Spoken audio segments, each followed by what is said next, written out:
So, we must win. Haliburton has been quiet in both games, 14 and 17. That's not very good at all.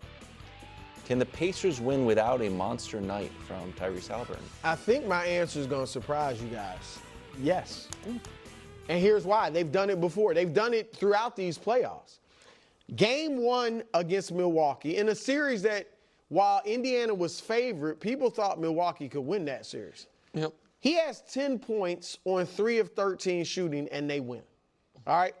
Game 4 against Cleveland, which obviously people thought would beat them, 64 wins, 11 points, 3 of 8 shooting, 5 assists, and they win. That was a pivotal game, too, because it was 2-1. Yeah. And so they had lost game 3, so that was a big game. And then against the Knicks, game 2, after being outplayed throughout game 1, then, of course, they win, on the late comeback. He has 14 points and shoots 5 of 16. And they win in the Garden. And game 1 of this series.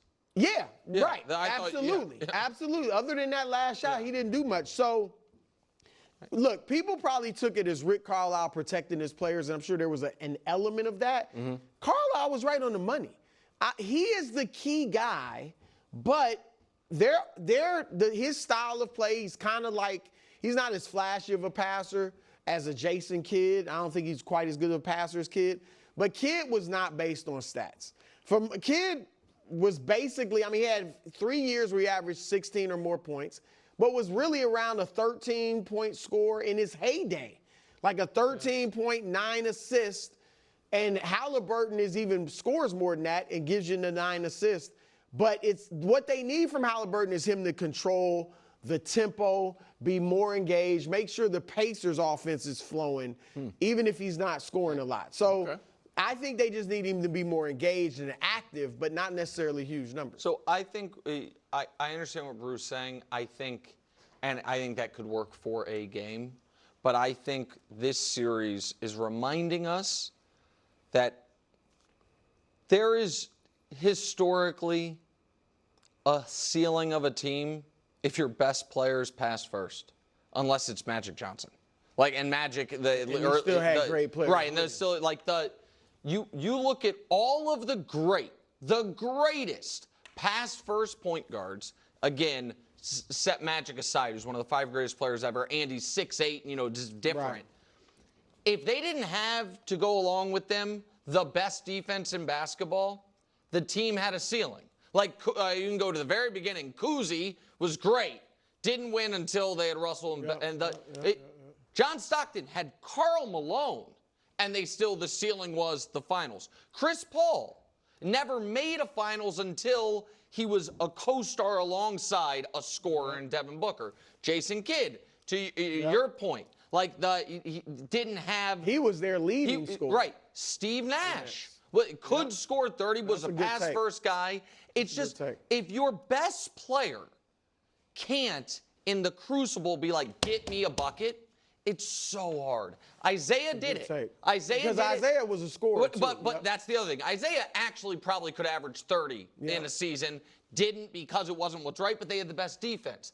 It's just so hard to win 4 rounds if your best guy can't go get a bucket.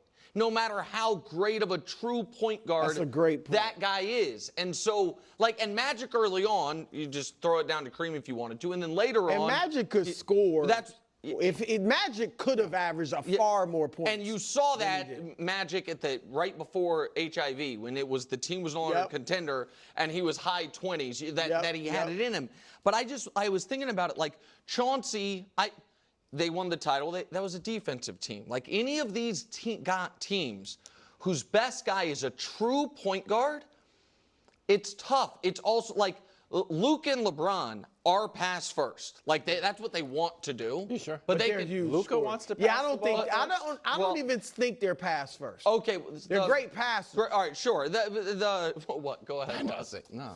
But I think that's a great take, though. I really do. And I also think that should, and I'm not trying to protect him, but that should actually weigh into how you judge Haliburton's game. Not just in these finals, but period. Yeah, it's just because you're right, he can't just say, I'm going to get a bucket. I'm going to go get a bucket. As good as he is in the clutch, throughout the game, he's not that guy, but there's been many greats who aren't that guy. And if they didn't have if they didn't have a game where it's like, we're just going to try to get to 90 to win, it's going to be hard. What are you laughing about? No, Luka passed first. What do you Passed pasta. What did he say? He said pass the pasta. He's such an idiot. Brew it. He's over here having his own little thing. We're having a serious conversation. You think about food. You're about to cry. You're laughing so hard. He's been for 3 minutes. He's like, Luka's passed first. Like, no, he's not. He's crying. He actually looks.